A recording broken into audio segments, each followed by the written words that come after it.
The Backrooms, an extremely popular YouTube series that has now been turned into a movie directed by the creator of the series, Kane Parsons. The movie definitely started to draw a lot of hype with the potential this could do, especially under a company such as A24. I believe a lot of hype also came from the fact that people were familiar with the idea of the Backrooms even if they hadn't seen the videos. Anyways, let's get into my thoughts on the movie. This will not be a spoiler-free review, so with that being said, let's start with the positives first. The beginning of this movie is executed as close to perfect as possible. Instantly, you are put into the backrooms with the async worker's point of view. It fits our traditional expectations of what we see in the backrooms. It honestly felt like I was watching one of the YouTube videos on the big screen. I sat there grinning thinking how excellent this was. Not only this, but using the found footage format created a really atmospheric sense of dread and anxiety that you couldn't escape, especially as we, the viewers, at least those who have watched the YouTube series, knew what the async worker was running from. This format also works to immediately make you uncomfortable as you are forced to watch as someone falls victim to the horrors of the backrooms. It was a 10 out of 10 opening and it was quick to show you the stakes of being in the backrooms and what you can expect to see in the backrooms. They used this format of first person point of view with a handheld camera again later in the movie when our protagonist Clark goes into the backrooms with two of his employees, Kat and Bobby. The camera shows us their point of view as they enter the backrooms. We have a little VHS haze over the camera and I think it looked great. From this moment we follow Bobby as he is lowered into essentially what is the entity's lair. He screams for Kat and Clark to pull him back up, and they do, but when he gets to the top, the rope he is still attached to is yanked from the pit, pulling him down to the entity. Kat and Clark are knocked over in the process along with the camera.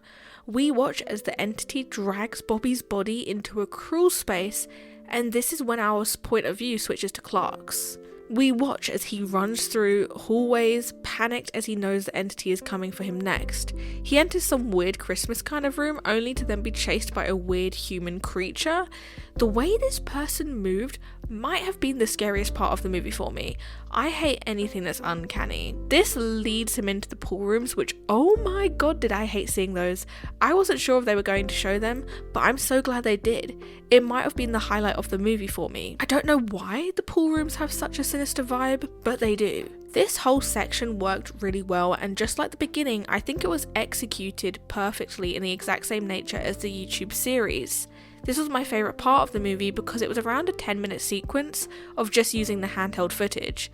You couldn't escape the impending doom, and it again thrust you straight into the horrors of the backrooms. I think as well I want to give credit to the pacing and storytelling of this scene because I was glued to the screen, half covering my eyes, anxious to see what was going to happen next. Now we move on to the criticisms. They really should have made use of the found footage handheld point of view style way more. It's the reason why viewers fell in love with the backrooms in the first place. The movie thrived in the scenes in which they used this format, and every time they cut away from it, the movie felt drastically slower and more detached.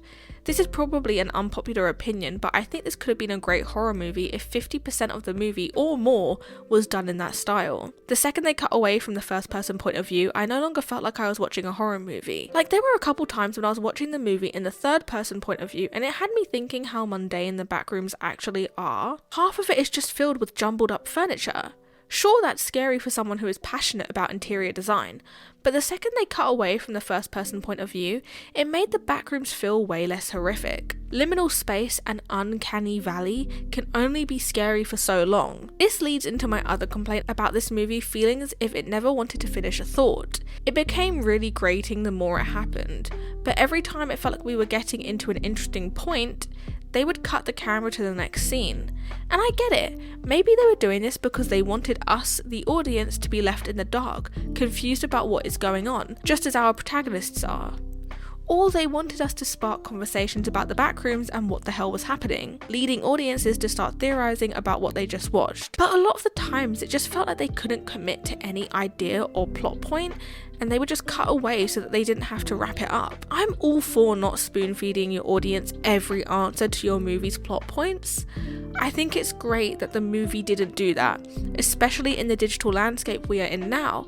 But they kind of went way too far with it and left me questioning the point of some of the scenes and what it was I was even watching. One of the specific scenes that irked me was the dinner scene with Clark and Mary in the backrooms. The shift in his character felt very drastic from what we had last seen of him. Additionally, this scene kind of took away from the backrooms vibes, and it felt like they had lost sight of what the backrooms were for a moment and tried to lean into a stereotypical thriller movie instead. I would like to have spent more time seeing what drove Clark to that final state we saw him in. I understand they showed us his piled up mail at the shop when Mary tried to find him, but it would have been so interesting to see more of him in the backrooms, slowly losing his sanity. This kind of leans into another point I wanted to make. The entity was slightly disappointing, and that's putting it kindly. Near the last 30% of the movie, you finally see the entity which has been concealed for the entire movie. I don't know why they didn't just go with the bacteria entity that everyone knows and kind of loves.